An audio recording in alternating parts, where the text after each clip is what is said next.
Guys guys guys guys, हम लोग कितना खुशनसीब है कि अब से कुछ ही देर में हम लोग वीडियो शावर देखेंगे, और वो भी एकदम लाइव। ऐसा पहली बार हो रहा है गाइस, लाइफ में ऐसा नजारा दोबारा देखने को नहीं मिलेगा। ये देखो, अमेरिका में भी शुरू हो गया मीडिया शावर। अरे अब इंग्लैंड के आसमान में भी दिखाई दे रहा है। अगला नंबर हमारे देश इंडिया का है दोस्तों। तैयार हो जाओ आसमान में प्रकृति की आतिशबाजी देखने के लिए। वो देखो, शुरू हो गया। लाश की हालत तो बहुत खराब है, हड्डियां वगैरह चकनाचूर हो गई हैं। हाँ सर, लेकिन ऐसा तो तभी हो सकता है जब कोई काफी ऊंचाई से गिरा हो। लेकिन सर, यहाँ कोई बिल्डिंग तो है नहीं, चारों तरफ खुला मैदान ही है। लाश आसमान से गिरी है, वरना इसकी इतनी बुरी हालत नहीं होती।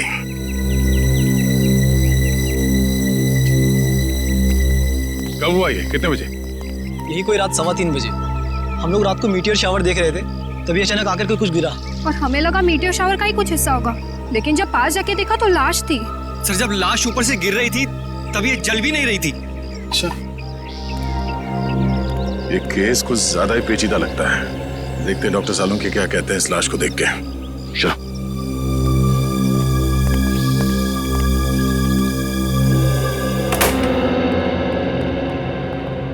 अरे सालुंके साहब, कुछ पता चला? हाँ, फिलहाल तो इस आदमी की उम्र पता चली है, और वो भी डॉक्टर तारिका ने ही पता किया होगा।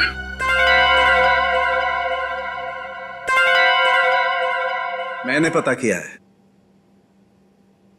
आपने किया है? जी हाँ। कोई शक है आपको? नहीं नहीं, शक की क्या बात है, आपने पता किया होगा तो ठीक ही किया होगा। वैसे क्या क्या पता क्या किया आपने? पता ये किया कि इस आदमी की उम्र 120 साल है। क्या 120 साल का बुजुर्ग आदमी इतनी ऊंचाई से गिर के मर गया? क्यों, कहीं लिखा हुआ है कि 120 साल का आदमी ऊंचाई से नहीं गिर सकता? आप लोगों से कुछ गलती तो नहीं हो गई? आप एक काम कीजिए, तारिका जी से कंफर्म कर लीजिए। बताओ भाई ने। हाँ अभिजीत, इनके एक्सरे स्कैन्स देख लो। देखो, ये देखिए, इनकी हड्डियां काफी कमजोर हो चुकी थी, जैसे कि उम्र के साथ साथ होता है। और टिश्यूज को हुए नुकसान को देखकर हमने ये अंदाजा लगाया कि इनकी उम्र तकरीबन 120 साल के आसपास रही होगी।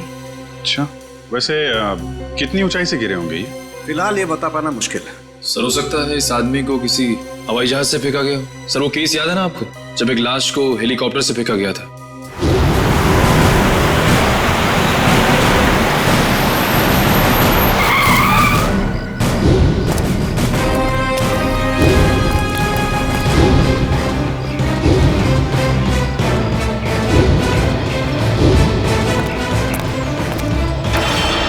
सर, या फिर हो सकता है हॉट एयर बलून से, या फिर स्काई डाइविंग कर रहा होगा। अरे कैसी बातें कर रहे हो तुम लोग यार, 120 साल का बुजुर्ग आदमी स्काई डाइविंग करेगा, हॉट एयर बलून से कूदेगा? वैसे भी हमें वहां पे कोई पैराशूट वगैरह तो मिला नहीं था।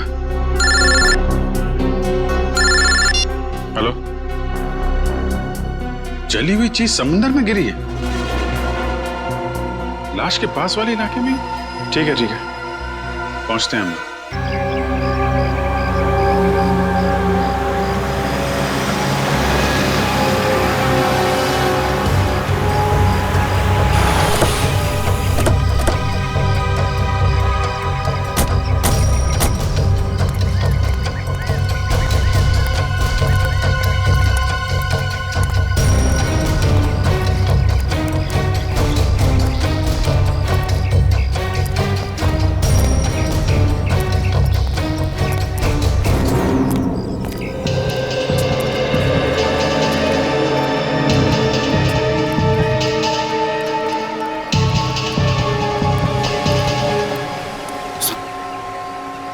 कुछ पता चला क्या गिरा था समुद्र में? नहीं सर, समुद्र में क्या गिरा अब तक कुछ पता नहीं चला। अच्छा, पहली बार किसने देखा था उस चीज को समुद्र में गिरते हुए? शंकर ने कह रहा था कि जब वो अनोखी चीज समुद्र में गिरी तो वो बॉम्ब की तरह फट गई और उसमें से चिंगारियां भी निकली। सर, हो सकता है ये कोई बॉम्ब ही हो, शायद किसी ने ऊपर से फेंका। नहीं सचिन, कोई समुद्र में बॉम्ब क्यों गिराएगा? बात कुछ और ही है। हो ना हो, इसका उस लाश के साथ जरूर कुछ संबंध है। ये शंकर कहाँ है? सर वो रहा सर।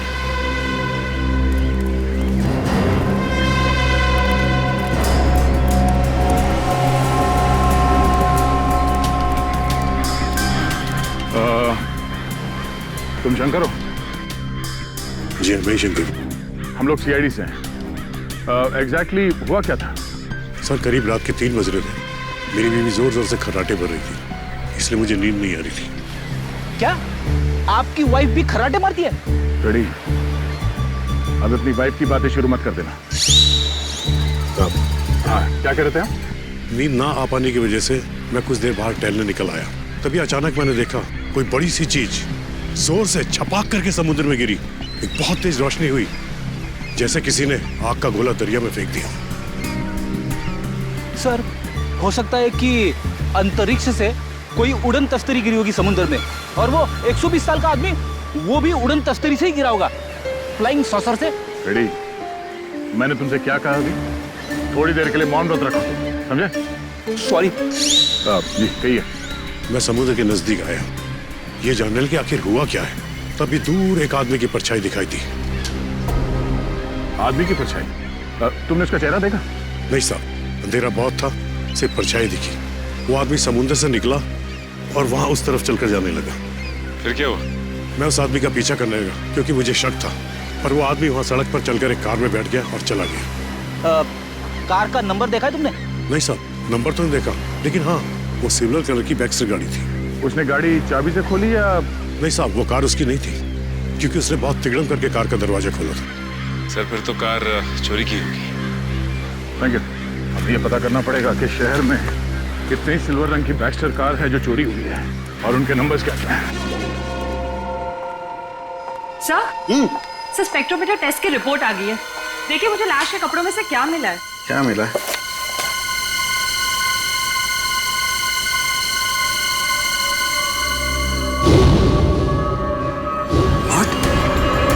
Rocket fuel? हाँ सर।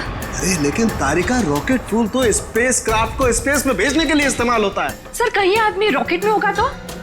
नहीं नहीं, रॉकेट में होगा तो भी क्या है, रॉकेट में होने से इसके कपड़ों पर रॉकेट फ्यूल कैसे आ सकता है Tarika? It is not possible. नहीं नहीं, ये कुछ और ही चक्कर है। क्या?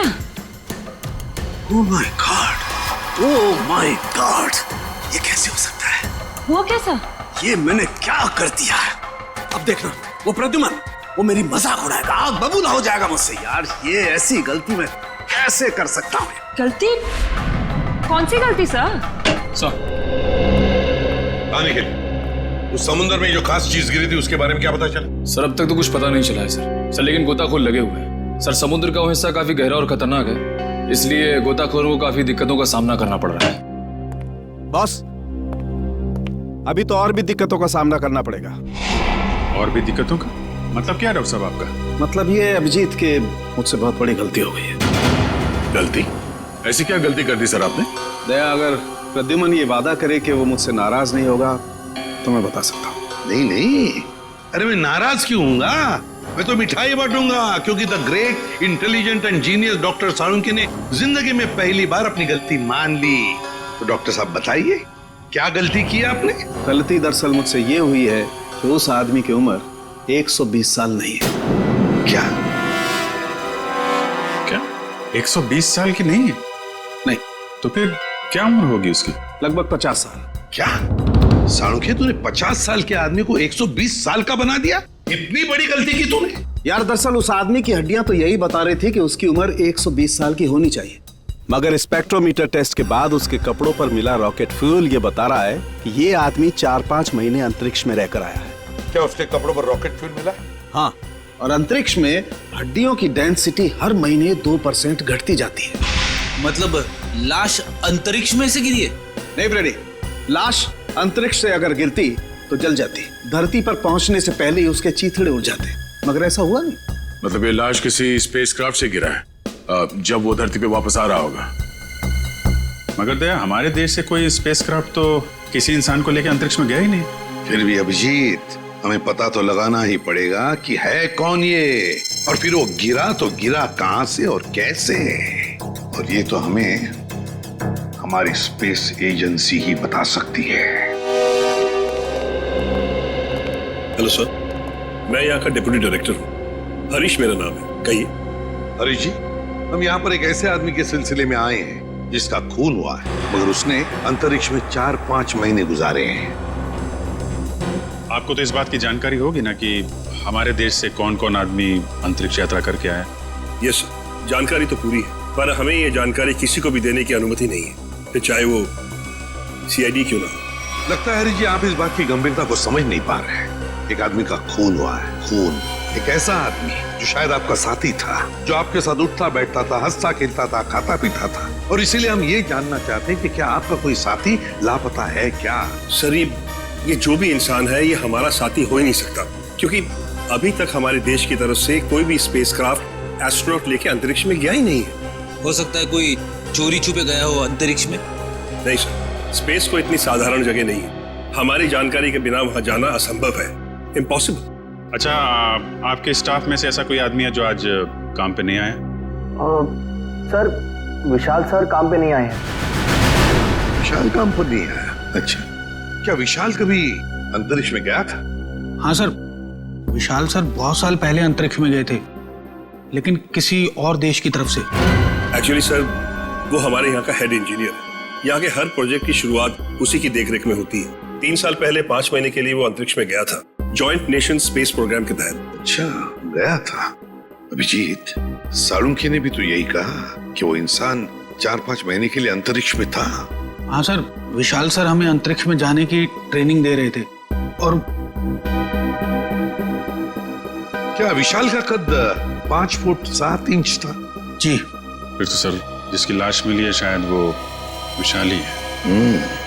मुझे तो यकीन ही नहीं हो रहा। नहीं हरी जी, देखिए, जब तक डीएनए मैच नहीं होता हम यकीन से नहीं कह सकते कि वो लाश विशाल की ही है, लेकिन हमें विशाल के सारे मेडिकल डिटेल्स चाहिए और विशाल के घर का पता भी। जी।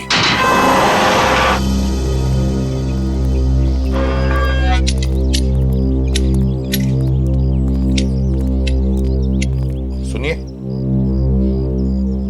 ये विशाल का घर है ना? जी, घर तो विशाल साहब का ही है, लेकिन वो घर पर नहीं है।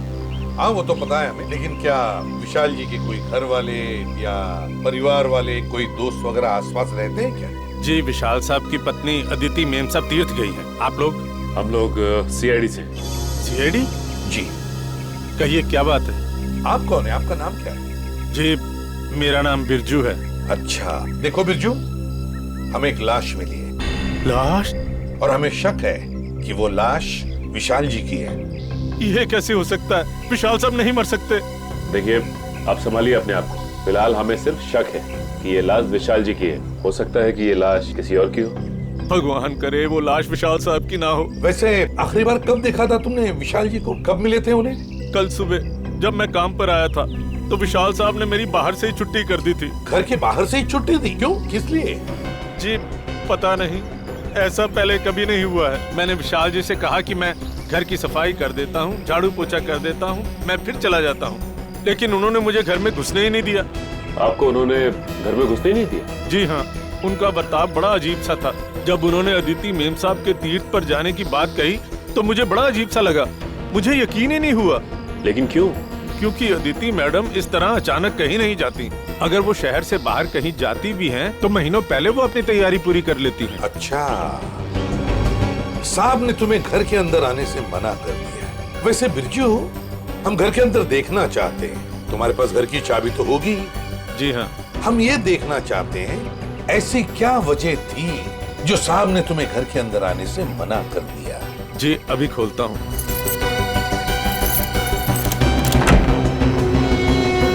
आइए साहब।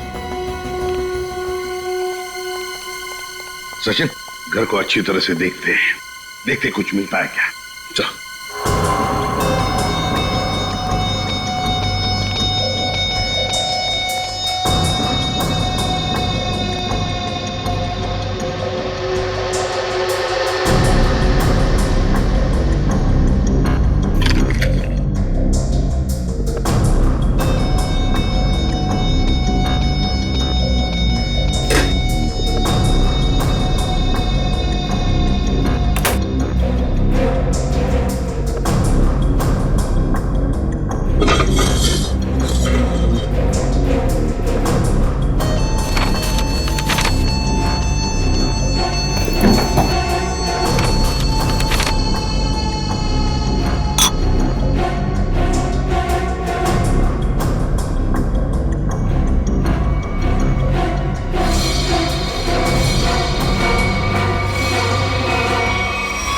किसी कागज के टुकड़े पर कुछ हल्का हल्का सा लिखा हुआ है।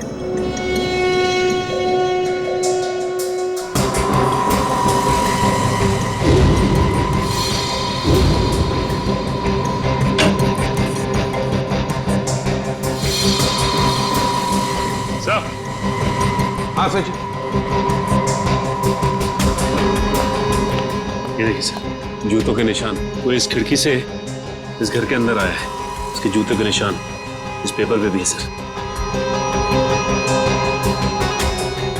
सचिन, घर की हालत को देखकर तो ऐसे नहीं लगता कि घर में कुछ चोरी हुई है, लेकिन जो भी इस घर में इस खिड़की से घुसा है वो या तो इस घर का आदमी है या फिर कोई ऐसा आदमी जो इस घर के बारे में और घर के लोगों के बारे में अच्छी तरह से जानता है और किसी खास मकसद से ही इस घर में घुसा है, किसी खास मकसद से। दया, वो चोरी हुई गाड़ी के बारे में क्या पता चला? सर, जगह जगह पुलिस चेकिंग कर रही है, बहुत जल्द गाड़ी मिल जाएगी। साळुंखे, तू यहाँ क्या कर रहा है? वो लगता है फिर से गलती करके आ गया ये। यार प्रद्युमन, तुम कभी सुधरोगे नहीं क्या यार? अरे यार नहीं, कोई मजाक नहीं, ठीक है। आगे से तुम किसी ऐसे इंसान से काम कराओ जिसने अपनी जिंदगी में कभी कोई गलती नहीं की। मैं जा रहा हूँ, बाय। अरे सर, डॉक्टर तारिका। क्या? मेरे कहने का मतलब है सर कि तारिका जी अकेली पड़ जाएंगी अगर आप चले गए तो। अच्छा, तो मतलब आपको तारिका जी की फिक्र है, सालुके की फिक्र नहीं है ना? ठीक है, तो मैं जा रहा हूँ, ठीक है, बाय। यार लेकिन जो बात बताने के लिए आया था वो तो बता के जा। वो आप इनकी डॉक्टर तारिका जी से पूछ लीजिएगा। मैं जा रहा हूँ, बाय। अच्छा ठीक है, बाय। 1 मिनट में वापस आ जाएगा। हाँ दया, देखा? देखो दया, मैं ना सिर्फ और सिर्फ तुम्हारी वजह से वापस आया हूँ। हाँ, क्योंकि मैं जानता हूँ एक सिर्फ तुम हो जो मुझे अच्छी तरह से समझते हो, बाकी ये लोग तो मेरी नौकरी छीनने पर लगे हुए हैं। सर वो मैं नहीं, कुछ कहने की जरूरत नहीं है, मैं तुम्हें बहुत अच्छी तरह से समझता हूँ। वैसे समझता मैं इन लोगों को भी बहुत अच्छी तरह से हूँ। वैसे दया, जो बात तुझे बताने के लिए आया था जरा पूछ ले, क्या बात है? सर देखो दया, जो लाश आप लोगों को मिली थी ना, उसका डीएनए मैच हो गया है और वो लाश विशाल की है। क्या? विशाल की है? मतलब हमारा शख्स सही निकला? बिल्कुल। और जो जूतों के निशान आपको विशाल के घर से मिले थे वो किसी ऐसे आदमी के हैं जो एक पांव से लंगड़ा के चलता है। ये कैसे पता चला सालुंखे सर? देखो, जब कोई इंसान लंगड़ा के चलता है तो उसका एक पैर पर वजन ज्यादा होता है और दूसरे पैर पर वजन कम होता है, और इसीलिए दोनों पैरों का अलग अलग निशान पड़ता है। वाह सालुंखे साहब, वाह, बड़ा तगड़ा ऑब्जर्वेशन है आपका। Thank you. समझता क्या है? वैसे साळुंखे यार, वो कागज के टुकड़े जो मिले थे विशाल के घर से, उन पर कुछ लिखा हुआ था, वो क्या है?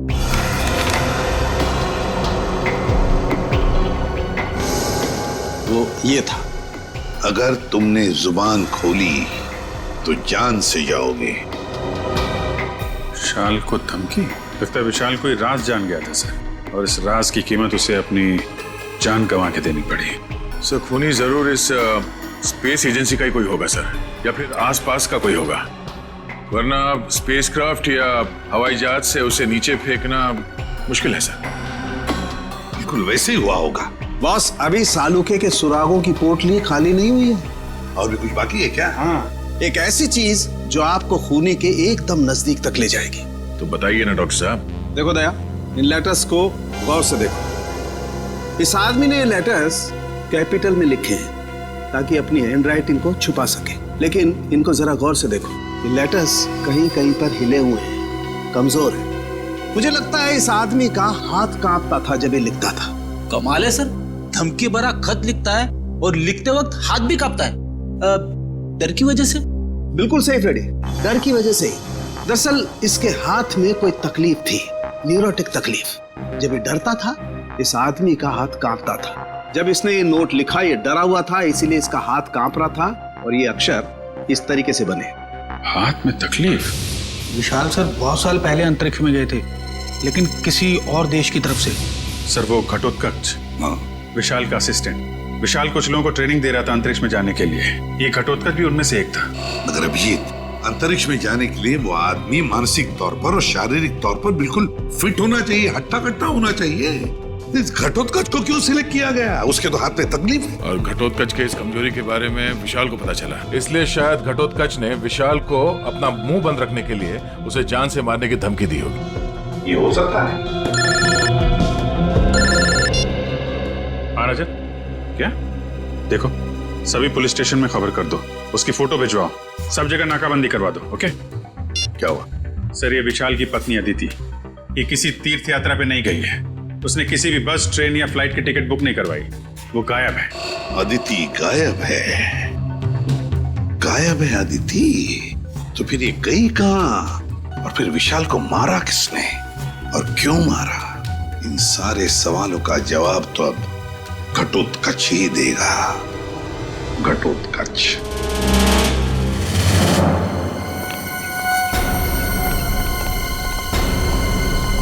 शरीर घटोत्कच का घर सर।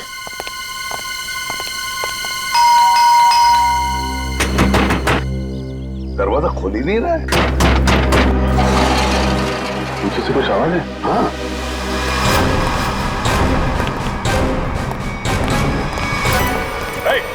पकड़ो उसे!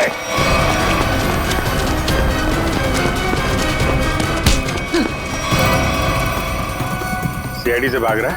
कहाँ भाग रहा है? मुझे छोड़ दीजिए सर, मैंने कुछ नहीं किया सर। कुछ नहीं किया तो भाग क्यों रहा था? मैं जानता था सर कि आप लोग मुझ पे शक करेंगे। आप लोग मुझ पे शक करेंगे? शक नहीं करेंगे तो क्या पूजा करेंगे? हाँ? तुमने विशाल को चिट्ठी भेजी थी ना, धमकी भरी। अगर तुमने अपना मुंह खोला तो जान से जाओगे। भेजी थी या नहीं? बोल। हाँ सर, वो खत मैंने लिखा था सर, लेकिन वो मेरी भूल थी जो मैंने गुस्से में की थी सर। मैंने विशाल सर को नहीं मारा था। ऐसी कहानी हम लोग बहुत सुन चुके हैं, समझे? मैं सच कर रहा हूँ सर, मैं तो 3 दिन पहले विशाल जी के घर पे गया था उनसे माफी मांगने के लिए। तुम यहाँ पर क्यों आए हो? देखिए विशाल जी, मैं आपसे अपनी उस चिट्ठी के लिए माफी मांगने के लिए आया। उस वक्त मैं शराब के नशे में था और शराब के नशे में ही अक्सर सच्ची बात जुबान पर आ ही जाती है। देखिए आप ऐसा मत कहिए, आप न सिर्फ मेरे दोस्त हैं बल्कि मेरे मार्गदर्शक भी हैं। अगर आपने मुझे माफ ना किया तो मैं अपनी नजरों में गिर जाऊंगा। ठीक है, मैंने तुम्हें माफ किया। देखिए आप कुछ परेशान नजर आ रहे हैं। परेशान? नहीं, मुझे काहे की परेशानी है?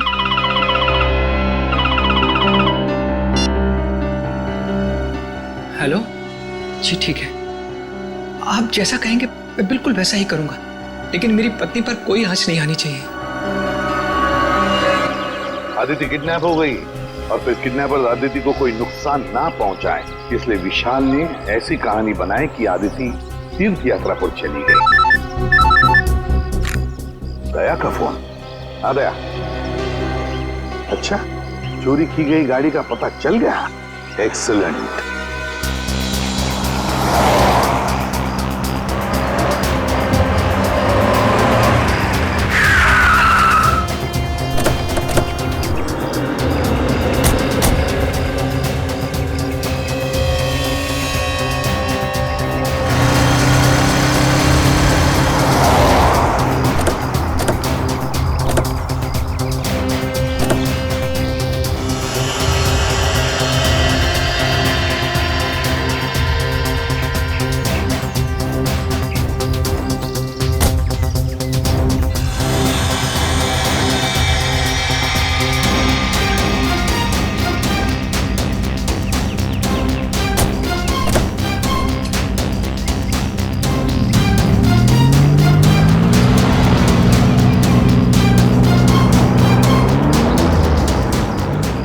खूनी समंदर किनारे से इस गाड़ी में यहाँ तक आया और उसके बाद गाड़ी को यहाँ पे लावारिस छोड़ के किसी और गाड़ी में चला गया। लेकिन सर, गाड़ी में तो कुछ भी नहीं मिला।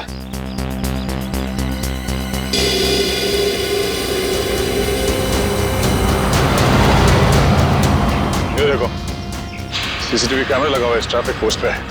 जरूर उस खूनी का चेहरा इस कैमरे कैद हो गया होगा।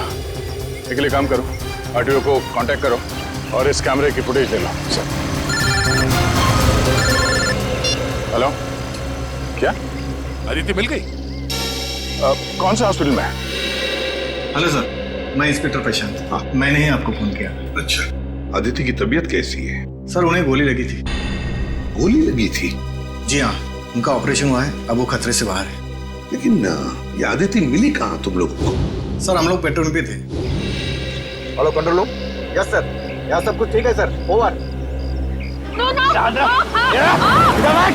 अरे राघव, वो देखो किसी औरत को जबरदस्ती ले जाया जा रहा है। कहीं अदिति तो नहीं जिसकी फोटो सीआईडी ने भेजी थी हर जगह ढूंढने के लिए? हो सकता है। चलो देखते हैं। पीछा करो उसका। चलो जल्दी। एक काम करो, सारे में बंदी रखो ताकि उन्हें पता नहीं चले कि हम लोग उनका पीछा कर रहे हैं। वो रहे।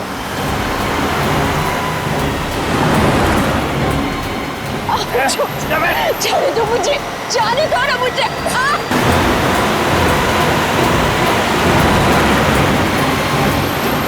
कैसे भी पकड़ना है उन लोगों को, पीछा करो जल्दी। देखो, देख लो।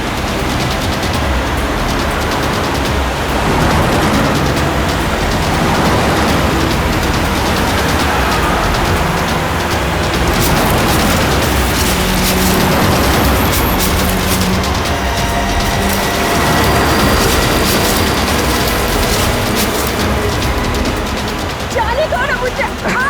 जाने देंगे, जाने से पहले एक तोहफा तो लेके जाओ। ऐसा तोहफा दिखाता हूँ मैं तोहफा। ये हमारा तोहफा। ड्राइवर ले चलो।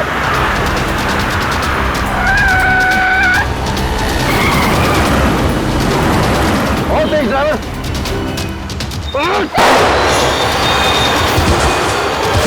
जल्दी चलो।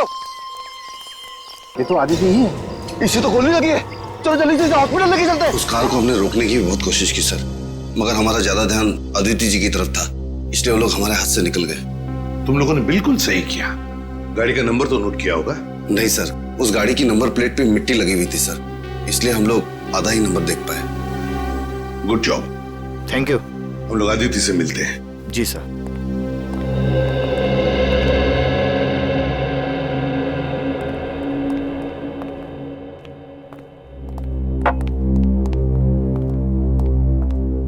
अदिति, अब कैसी हो? ठीक हूँ। आप कौन? मैं एसीपी प्रद्युमन, सीआईडी से। सीआईडी से? मेरे पति कहाँ हैं? बहुत जल्दी आ जाएंगे। बस एक बात बताओ, ये सब कैसे हुआ तुम्हारे साथ? 2 दिन पहले जब मैं सब्जी मंडी से घर लौट रही थी, कुछ लोग मुझे अपने गाड़ी में डालकर साथ ले गए। उनमें से किसी का चेहरा देखा आपने? नहीं, उन्होंने अपने चेहरे पर मास्क डाल रखा था। ओह, मास्क पहन रखा था। वैसे कहाँ लेकर गए वो तुम्हें, कुछ बता सकती हो? पता नहीं, उन लोगों ने मुझे कुछ खिलाकर बेहोश कर दिया था। एक अंधेरे कमरे में रखा था और वो मुझे विशाल के काम के बारे में सवाल पूछ रहे थे। विशाल के काम के बारे में? तो तुमने क्या कहा? मैंने उन्हें कहा कि विशाल अपने काम के बारे में मुझसे कोई बातचीत नहीं करते, लेकिन उन्हें लगा कि मैं झूठ बोल रही हूँ। नहीं आदित्य, देखो अदिति, देखो जिन्होंने भी ये किया है ना तुम्हारे साथ, उनको हम कड़ी से कड़ी सजा दिलवाएंगे, ये मेरा वादा है। आप उन्हें मत छोड़िएगा। वो लोग देशद्रोही है। कुछ देर बाद उनका बॉस भी उसी कमरे में आया और उसने मुझसे कहा कि विशाल मुझसे ज्यादा अपने देश से प्यार करते हैं। मैंने उन्हें जवाब दिया कि मुझे गर्व है कि विशाल पहले एक अच्छे नागरिक है और फिर एक अच्छे पति। बिल्कुल सही कहा तुमने, बिल्कुल सही कहा। और सच कहूं, हमें भी तुम पर गर्व है, क्योंकि तुमने ये सब किया ना इसकी वजह से। अच्छा बताओ, क्या तुमने उस आदमी का चेहरा देखा? नहीं सर, उसने भी अपने चेहरे पे मास्क डाल रखा था, लेकिन हाँ, गुस्से में आकर मैंने उस पर झपटकर हमला किया था। अच्छा? उसकी गर्दन पर खरोच आ गई थी। उस आदमी के गर्दन पर खरोच आई थी? तो फिर सचिन, जरूर आदिति की नाखून में उस आदमी की चमड़ी के अंश होंगे। उस आदमी के चमड़ी के अंश होंगे। हाँ निखिल, ट्रैफिक सिग्नल का फुटेज रेडी है? हाँ सर, रेडी है। चलो देखते हैं।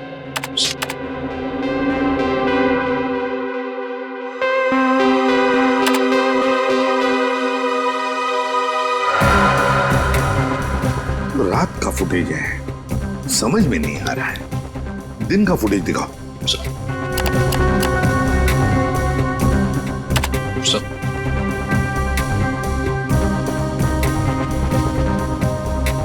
कोई आदमी गाड़ी की तरफ चलते हुए आ रहा है। निखिल, पॉज करो, रिवाइंड करो और फिर से प्ले करो।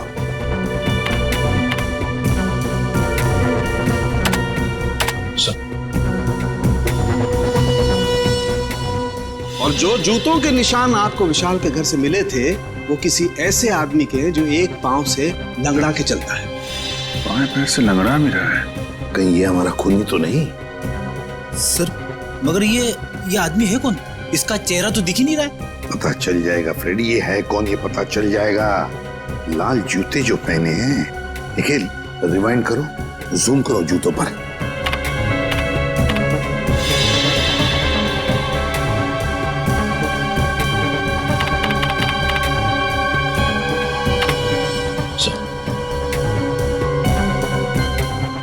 ये जूते मैंने कहीं देखे हैं सर। देखे? कहां पर? किसके पैरों में? सर आज विशाल सर नहीं आए। समीर, विशाल का असिस्टेंट सर, और वो लंगड़ा के भी चल रहा था। विशाल का असिस्टेंट समीर।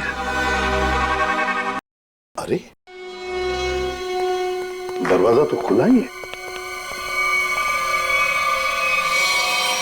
माय गॉड, खून! चक्कर ना रहना, लगता है किसी को घसीट के ले जाया गया है यहां से उस तरफ।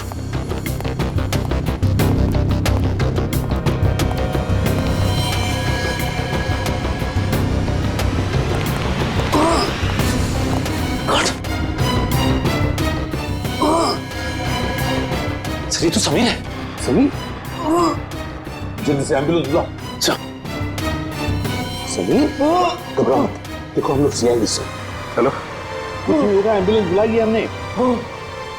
क्या क्या कह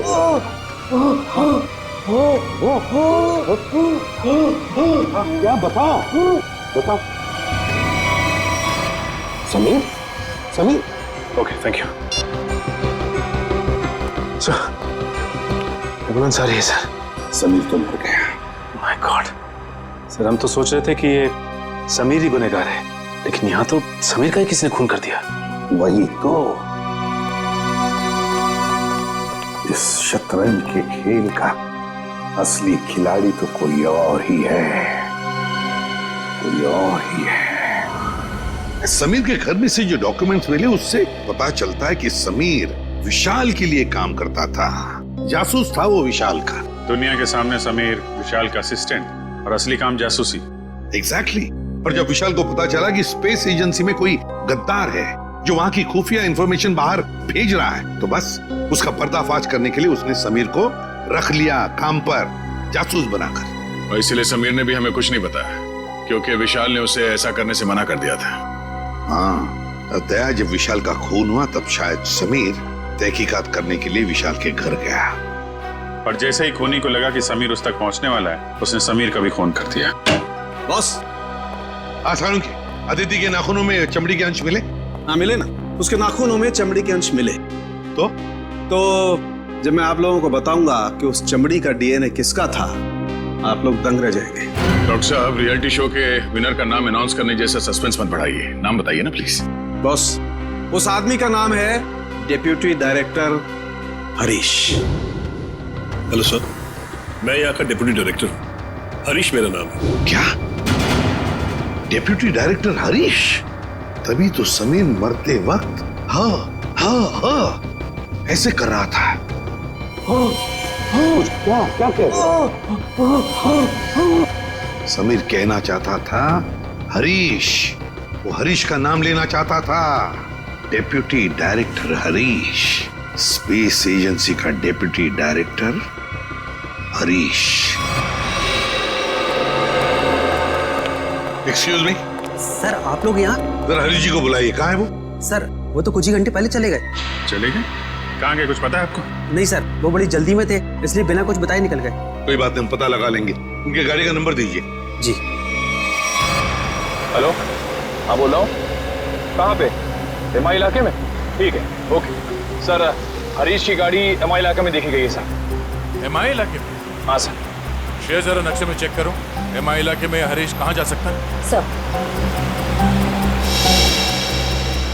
सर MI इलाके के आगे तो बॉर्डर है, हमारे राज्य की सीमा, और ये बॉर्डर MI इलाके से 15 किलोमीटर दूर है। तो ये उड़ान भर के हरीश अपना घोंसला कहीं और बनाना चाहता है। और सर उड़ान भरने के लिए पास में ही एक रनवे और एयरफील्ड भी है। फिर तो सर ये शहर से नहीं देश से बाहर निकलने का प्लान बना रहा होगा। तो चलो इसके प्लान का आज क्लाइमैक्स कर देते हैं।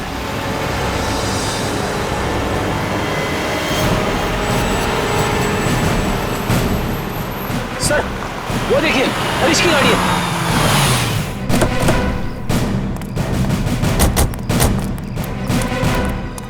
सर गाड़ी तो खाली है सर, तो लगता है भाग गया है हरीश। लगता है वो एयरफील्ड की तरफ गया है। चलो लेट्स गो।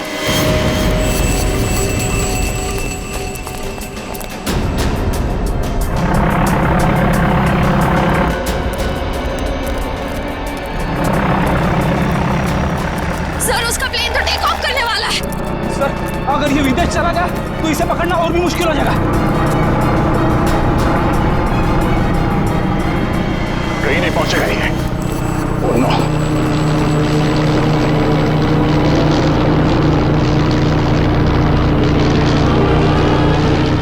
सर हम कंट्रोल टावर से पता कर सकते हैं कि ये प्लेन किस दिशा में और कौन से देश की तरफ गया है।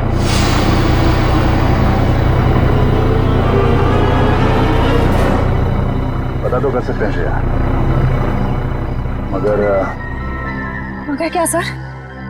पता नहीं क्यों मुझे ऐसा लग रहा है कि हम अब भी असली खूनी तक नहीं पहुंचे हैं। सर इस हरीश तक पहुंचते पहुंचते रह गए सर। नहीं निखिल, असली खूनी ये हरीश नहीं है। हरीश नहीं है तो फिर कौन है सर? अब मेरी समझ में आ रहा है कि सब किसका किया धरा है। चलो। तुम लोगों को अपने बुरे कर्मों की सजा जरूर मिलेगी। सारा गुनाह तुम लोगों ने किया और इल्जाम मेरे मत्थे मर दिया। बात तो तेरी ठीक है, मगर CID कभी पता नहीं कर पाएगी कि असली मुजरिम कौन है, क्योंकि हमने तुम्हारे बैंक अकाउंट में पूरे 15 करोड़ रुपए डलवाए। 15 करोड़ रुपए? हाँ 15 करोड़ रुपए, जिससे उनको लगेगा कि तुमने अपने जमीर का सौदा कर दिया है 15 करोड़ रुपयों के लिए, और अब देशद्रोही बन गए। शर्म आनी चाहिए तुम लोगों को। शर्म तो हमें आने से रही। अब तू एक अच्छे बच्चे की तरह उस नए मिशन की पूरी जानकारी हमें दे दे। चल। नहीं, कभी नहीं। मैं रुपयों के लिए अपने देश को कभी नहीं बेचूंगा, कभी नहीं।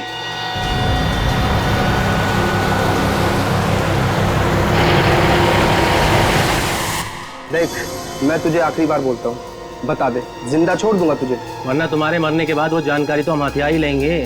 एक गद्दार की जिंदगी जीने से एक देशभक्त की मौत मरना मुझे ज्यादा गवारा है, समझे तुम लोग? हाँ, मगर अफसोस, कानून और देशवासियों की नजरों में तू हमेशा एक गद्दारी कहलाएगा। नहीं रहेगा। कोई अपनी जगह से नहीं लेगा। चल नीचे, हाथ खोलो, उठ। बस।